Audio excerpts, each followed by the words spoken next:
Hello and welcome everyone. अगर आप teaching exams की तैयारी कर रहे हैं so you are in the right place. और आज के इस वीडियो में हम सभी प्रकार के शिक्षक भर्ती परीक्षाओं के लिए बहुत ही ज्यादा इंपॉर्टेंट टॉपिक जीन पियाजे कोलबर्ग और वाइगोत्स्की के अंतर्गत एमसीक्यू क्वेश्चन पढ़ने वाले हैं, बहुविकल्पी प्रश्न पढ़ने वाले हैं, जो कि आपकी परीक्षा के लिए बहुत ही ज्यादा सिलेक्टेड और इंपॉर्टेंट होगा। सिर्फ क्वेश्चन के आंसर नहीं देखेंगे, बहुत से कॉन्सेप्ट को भी समझेंगे, जिससे कि एग्जाम में आप आसानी से सही आंसर पहचान पाएंगे। तो जो लोग भी नए हैं, मैं अपने बारे में बता दूं, मेरा नाम है दिव्येंद्र मिश्रा और सी टेट, यूपी टेट के साथ साथ सुपर टेट और DSSB पीआरटी, इस सभी शिक्षक भर्ती परीक्षा मैंने क्वालिफाई किया हुआ है। साथ ही अभी मैं प्लस एजुकेटर भी हूं अनअकैडमी पे।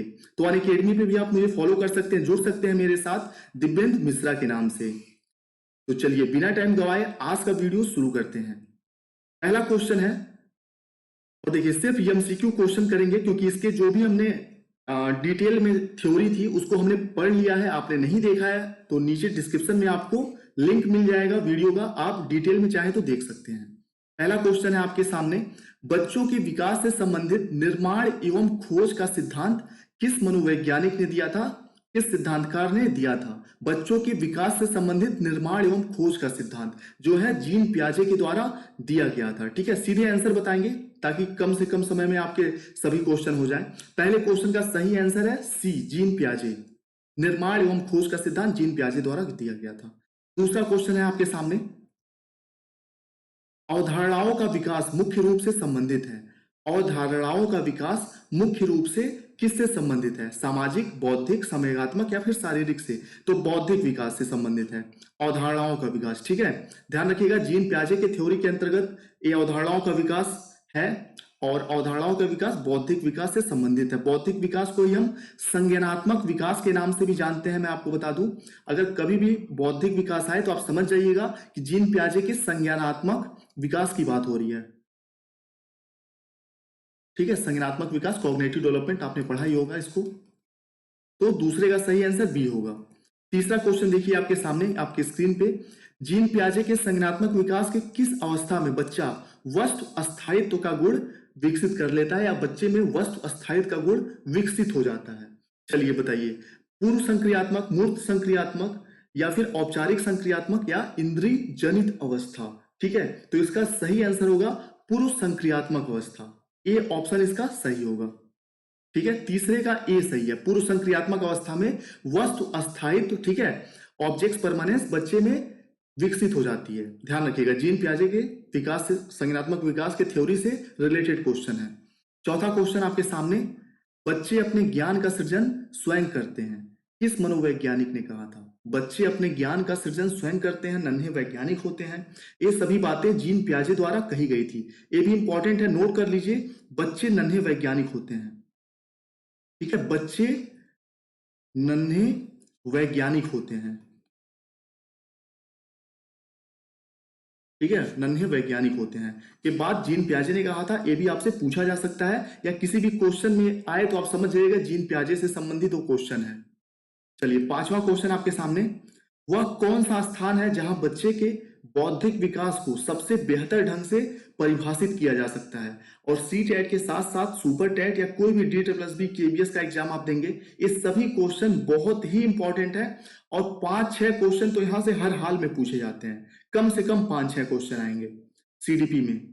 वह कौन सा स्थान है जहां बच्चे के बौद्धिक विकास को सबसे बेहतर ढंग से परिभाषित किया जा सकता है। तो ध्यान रखिएगा, विद्यालय ही वो स्थान है जहां पे बच्चे के बौद्धिक विकास को यानी कि संज्ञानात्मक विकास को सबसे बेहतर ढंग से परिभाषित किया जा सकता है। चलिए क्वेश्चन नंबर 6, किस विद्वान ने नैतिक वृद्धि की अवस्थाओं का अवधारणा प्रस्तुत किया है। ठीक है, मोरल डेवलपमेंट की थ्योरी किसने दी है, आप सभी को पता है। छठवां क्वेश्चन, इसका सही आंसर कोलबर्ग है। ठीक है, कोलबर्ग ने नैतिक विकास की थ्योरी दी है, जो कि मैंने डिटेल में आपको बताया हुआ है बहुत ही मजेदार तरीके से। यहाँ नीचे डिस्क्रिप्शन में वीडियो है या फिर आई बटन पे भी आपको लिंक मिल जाएगा। बहुत ही इंपॉर्टेंट, बहुत ही अच्छे तरीके से मैंने नैतिक विकास को समझाया है। एक बार वो वीडियो आप देख लेंगे, पूरे जिंदगी में मैं गारंटी देता हूं कभी थ्योरी भूलेंगे नहीं नैतिक विकास का। जरूर देखिएगा, नीचे डिस्क्रिप्शन में उसका लिंक होगा वीडियो का। चलिए, तो 6 का कोलबर्ग सही आंसर है। नैतिक विकास की अवस्थाओं का सिद्धांत जो है कोलबर्ग ने दिया था। 7वां क्वेश्चन देखिए, यह कथन किसका है कि ज्ञानात्मक विकास नकल पर आधारित ना होकर खोज पर आधारित होता है। ठीक है, नकल पर आधारित ना होकर खोज पर आधारित होता है। ज्ञानात्मक या संज्ञानात्मक या बौद्धिक विकास, किस मनोवैज्ञानिक ने यह बात कहा है? कोलबर्ग, जीन पियाजे, वाइगोत्स्की या फिर कोहलर ने? चलिए, सातवें का सही आंसर होगा जीन पियाजे। आप सभी को पता चल गया होगा। ठीक है, जीन पियाजे। जीन पियाजे ने ही कहा था बच्चे नन्हे वैज्ञानिक होते हैं, अपने ज्ञान का सृजन स्वयं करते हैं, खोज करके सीखते हैं। ठीक है, तो ये बातें जीन पियाजे ने कहा था। जीन पियाजे का मानना है कि बच्चे खुद ज्ञान का निर्माण करते हैं, खुद चीजों को खोजते हैं, समझते हैं, सीखते हैं, अपने उम्र के बढ़ने के साथ साथ अलग अलग स्तर पे। चलिए, सातवां क्वेश्चन हो गया, सातवें का बी। आठवां क्वेश्चन आपके सामने, पियाजे के अनुसार निम्नलिखित में से कौन सा व्यक्ति के संज्ञानात्मक विकास को प्रभावित नहीं करेगा? जब भी नहीं क्वेश्चन में आए तो तुरंत उसको अंडरलाइन कर लीजिए, गोला घेर लीजिए, ताकि आपको पता रहे कि नहीं कौन सा नहीं है, वो बताना है आपको। पियाजे के अनुसार निम्नलिखित में से कौन सा व्यक्ति के संज्ञानात्मक विकास को प्रभावित नहीं करेगा? ठीक है, आठवां क्वेश्चन, इसका सही आंसर होगा सामाजिक अनुभव। ठीक है, सामाजिक पहलू को जीन पियाजे ने अपने थ्योरी से नकार दिया था, उसको महत्व नहीं दिया था सामाजिक पक्ष को। ठीक है, ध्यान रखिएगा। बाकी परिपक्वन यानी कि बच्चा मेच्योर होगा तो सीखेगा, ये भी माना था। भाषा को भी महत्व दिया था। क्रियाकलाप, ठीक है, यानी कि करके सीखेगा। ठीक है, ये तीन को दिया था, लेकिन सामाजिक अनुभव को महत्व नहीं दिया था, इसलिए ये वाला ऑप्शन सही होगा आठवें क्वेश्चन का। और किसी भी क्वेश्चन में आपको डाउट हो, कोई भी कंफ्यूजन हो, तो तुरंत आप कमेंट बॉक्स में मैसेज करके बताइएगा, ताकि मैं उसको सुधार कर सकूं या उसको एक्सप्लेन कर सकूं। ठीक है, वैसे पूरी कोशिश रहती है कि बहुत ही अच्छे तरीके से सही आंसर आपको बताया जाए। चलिए, और चैनल को जरूर सब्सक्राइब कर लीजिए अगर आप नए हैं, क्योंकि चैनल पे आपको सप्ताह में 1 या 2 वीडियोज ही मिलेंगे, लेकिन सिलेक्टेड होंगे आपके परीक्षाओं के लिए। तो सब्सक्राइब जरूर करिएगा, बेल आइकन प्रेस कर लीजिएगा। नौवां क्वेश्चन देखिए, लॉरेंस कोल्बर के सिद्धांत में कौन सा नैतिकता की अनुपस्थिति को सही अर्थ में सूचित करता है? लॉरेंस कोल्बर के सिद्धांत में कौन सा नैतिकता की अनुपस्थिति यानी कि नैतिकता की कमी को सही अर्थ में सूचित करता है? चौथा स्तर, दूसरा स्तर, तीसरा स्तर या फिर पहला स्तर? तो यहाँ पे जो कोल्बर का सिद्धांत का पहला चरण था, ठीक है, इस चरण में बच्चे में नैतिकता की कमी होती है। ध्यान रखिएगा, कोल्बर के सिद्धांत के पहले स्तर में बच्चे में नैतिकता का अभाव होता है। बच्चा दंड या फिर पुरस्कार के फलस्वरूप कोई भी काम करता है। ठीक है, दंड या फिर पुरस्कार से प्रभावित होकर। ध्यान रखिएगा कि जीन कोल्बर के नैतिक विकास के पहले सिद्धांत में पहले स्तर में बच्चा दंड से या फिर पुरस्कार से प्रभावित होकर कोई काम करता है। जैसे मान लीजिए, मैंने एग्जांपल्स के थ्रू इसको अच्छे से समझाया था। एक बच्चा है, ठीक है, मान लीजिए एक बच्चा है, ठीक, और एक बच्चे की माता जी है, मम्मी है, यहाँ पे खड़ी है, और बच्चे के मामा आ गए। तो मम्मी उसको घूरेंगी, मतलब बोलेंगी कि बहुत मार खाओगे अगर मामा का पैर नहीं छूओगे, या फिर मामा उसके लिए चॉकलेट लाए होंगे, तब वह मामा का पैर छुएगा, मामा को नमस्कार करेगा। यानी कि या तो लालच बस करेगा या दंड बस करेगा। तो यह पहला स्तर होगा कोल्बर के नैतिक विकास का। इसी तरीके से अच्छे तरीके से मैंने एक्सप्लेन करके समझाया है, नीचे डिस्क्रिप्शन में लिंक है, आप देख सकते हैं। 9वें का डी सही होगा। 10वां क्वेश्चन देखिए, बच्चों के विकास के बारे में इस कथन से वाइगोत्स्की सहमत होते। मतलब किस कथन से वाइगोत्स्की सहमत होते बच्चों के बारे में? पहला है, बच्चों के चिंतन को तब समझा जा सकता है जब प्रयोगशाला में पशुओं पर प्रयोग किया जाए। बिल्कुल गलत, ऐसा वाइगोत्स्की बिल्कुल नहीं मानते थे। और जब भी किसी मनोवैज्ञानिक का नाम क्वेश्चन में दिया रहे, तो आपको सिर्फ उसी मनोवैज्ञानिक को दिमाग में बिठा के आंसर करना है। ठीक है, तो यहाँ पे वाइगोत्स्की के अनुसार कौन सा सही होगा वो आपको बताना है। ठीक है, लेकिन अगर वाइगोत्स्की ने पहला वाला सही माना होता तो आपको पहले पे सही टिक करना होता, लेकिन वाइगोत्स्की ने पहला सही माना नहीं है, तो पहला कट गया। दूसरा है, बच्चे जन्म से शैतान होते हैं और उन्हें दंड देकर नियंत्रित किया जा सकता है। दंड भले ही नकारात्मक शब्द है, लेकिन अगर किसी मनोवैज्ञानिक ने वो बात कहा होता तो आपको दूसरा ऑप्शन भी सही मानना पड़ता। ठीक है, जब किसी मनोवैज्ञानिक के अनुसार पूछेगा तो वहां पे आपको आदर्श शिक्षक बन के आंसर नहीं देना है, वहां पे उस मनोवैज्ञानिक ने जो बात कहा है वही बताना है। लेकिन दूसरा भी सही नहीं है वाइगोत्स्की के अनुसार। ठीक है, 10वां क्वेश्चन कर रहे हैं हम लोग। सी है, बच्चे वयस्क और समवयस्क के साथ सामाजिक अंतर क्रिया से या फिर अंतर क्रिया से सीखते हैं। ठीक है, बिल्कुल सही आंसर। वाइगोत्स्की ने कहा था कि बच्चे अपने समवयस्कों और अपने से वयस्क लोगों के साथ अंतःक्रिया करके सीखते हैं। ठीक है, आपने जेडपीडी वगैरह पढ़ा होगा इनकी थ्योरी के अंतर्गत, इसको मैंने भी एक्सप्लेन करके अच्छे से बताया है इस थ्योरी को। 10वें का सी सही होगा। बच्चे तब देखते हैं या सीखते हैं जब उन्हें मन करता है, ये भी गलत है। वाइगोत्स्की के अनुसार तीसरा ऑप्शन सही होगा, सी। ठीक है, वाइगोत्स्की मानते थे कि बच्चे दूसरों के सहयोग से बेहतर ढंग से सीख सकते हैं समाज में रहकर। 10वां क्वेश्चन का सी। चलिए 11वां क्वेश्चन आपकी स्क्रीन पे। पियाजे के अनुसार 2 से 7 वर्ष के बीच का एक बच्चा संज्ञानात्मक विकास की किस अवस्था में होगा? बहुत ही इंपॉर्टेंट क्वेश्चन है और आप सभी को इसका सही आंसर पता होगा। 11वें का सही आंसर होगा पूर्व संक्रियात्मक अवस्था। ठीक है, पूर्व संक्रियात्मक अवस्था। 2 से 7 वर्ष का जो बच्चा है पूर्व संक्रियात्मक अवस्था में होगा। पियाजे के नैतिक विकास के पियाजे के संज्ञानात्मक विकास के। चलिए 12वां क्वेश्चन देखिए।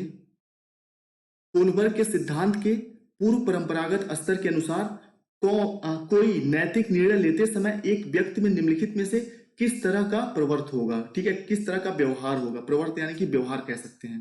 कोलबर्ग के सिद्धांत के पूर्व परंपरागत स्तर के अनुसार कोई नैतिक निर्णय लेते समय एक व्यक्ति निम्नलिखित में से किस तरह प्रवर्त होगा? व्यक्तिगत मूल्य पे ध्यान रखेगा, ठीक है, पारिवारिक अपेक्षाएं, अंतर्निहित संभावित दंड या फिर व्यक्तिगत इच्छाएं।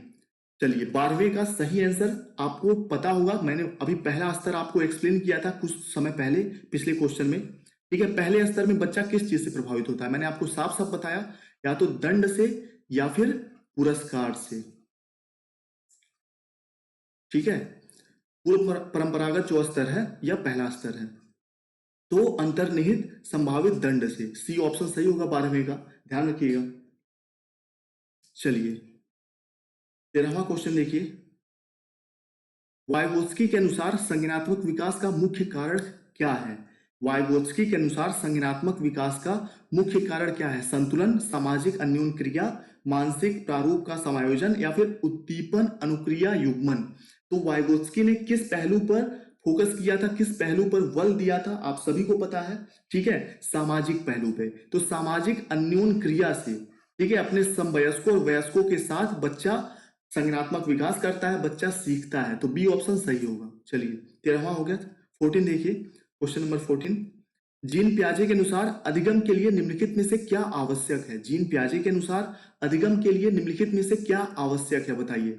शिक्षार्थी के द्वारा पर्यावरण की सक्रिय खोजबीन, वयस्कों के व्यवहार का अवलोकन, ईश्वरीय न्याय पर विश्वास या फिर शिक्षकों और माता पिता द्वारा पुनर्बलन। चलिए बताइए, जीन पियाजे के अनुसार अधिगम के लिए यानी कि सीखने के लिए, लर्निंग के लिए निम्नलिखित में से क्या आवश्यक है? ठीक है, शिक्षार्थियों के द्वारा पर्यावरण की सक्रिय खोजबीन। देखिए यहाँ पे भी जो मैंने आपको बात कहा था कि बच्चे नन्हे वैज्ञानिक होते हैं, इस नन्हे वैज्ञानिक शब्द को आप जरूर याद रखिएगा जीन पियाजे की थ्योरी के अंतर्गत। ठीक है, देखिए यहाँ पे भी खोजबीन कौन करता है? वैज्ञानिक ही करते हैं। और एक कौन मानता था? जीन पियाजे मानते थे कि बच्चे नन्हे वैज्ञानिक होते हैं, खोजबीन करके सीखते हैं। तो 14 का सही आंसर ए होगा। ठीक है, और आपको वीडियो जरूर पसंद आ रहा होगा, प्लीज लाइक करें और सब्सक्राइब जरूर करें अगर आप नए हैं तो, और वीडियो को शेयर भी करिएगा। 14 का ए सही होगा। चलिए 15, क्वेश्चन नंबर 15 देखिए। कोई 5 साल की लड़की एक टी शर्ट का तह करते हुए, ठीक है, एक टी शर्ट का तह यानी कि उसको सही क्रम में रखते हुए अपने आप से बातचीत करती है। लड़की द्वारा प्रदर्शित व्यवहार के संदर्भ में निम्नलिखित में से कौन सा कथन सही है? कौन सा कथन सही है पूछा गया है। ठीक है, अगर कोई 5 साल की लड़की है, वह कोई भी काम करते हुए अपने आप से बात कर रही है, ठीक है, तो प्रदर्शित व्यवहार के संदर्भ में कौन सा कथन सही है? पहला देखिए, जीन पियाजे और वाइगोत्स्की इसकी व्याख्या बच्चे के विचारों की अहम केंद्रित प्रकृति के रूप में करते हैं। ठीक है, बी ऑप्शन है, जीन पियाजे इसे अहम केंद्रित भाषा कहेंगे, लेव वाइगोत्स्की इसे बच्चे के द्वारा निजी भाषा से अपनी क्रियाओं को नियमित करने के प्रयासों के रूप में करेंगे। ठीक है, तो 15 का सही आंसर बी ही होगा। ठीक है, जीन पियाजे ने और वाइगोत्स्की ने दोनों ने ही बच्चा जो खुद से बात करता है, ठीक है, उसको क्या माना था? जीन पियाजे ने माना था कि बच्चा खुद से बात करता है वह अहम केंद्रित होने की वजह से करता है। ठीक है, और वाइगोत्स्की ने माना था कि यह बच्चे के विकास के लिए जरूरी है। ठीक है, निजी भाषा यानी कि प्राइवेट स्पीच जो है बच्चे के विकास के लिए जरूरी है, और कोई भी काम करते हुए वह खुद से बात करता है अपने चीजों को व्यवस्थित या संगठित करने के लिए। ध्यान रखिएगा, जीन पियाजे ने और वाइगोस्किन दोनों ने ही प्राइवेट स्पीच को महत्व दिया है। ठीक है, अलग अलग तरीके से। बी ऑप्शन सही।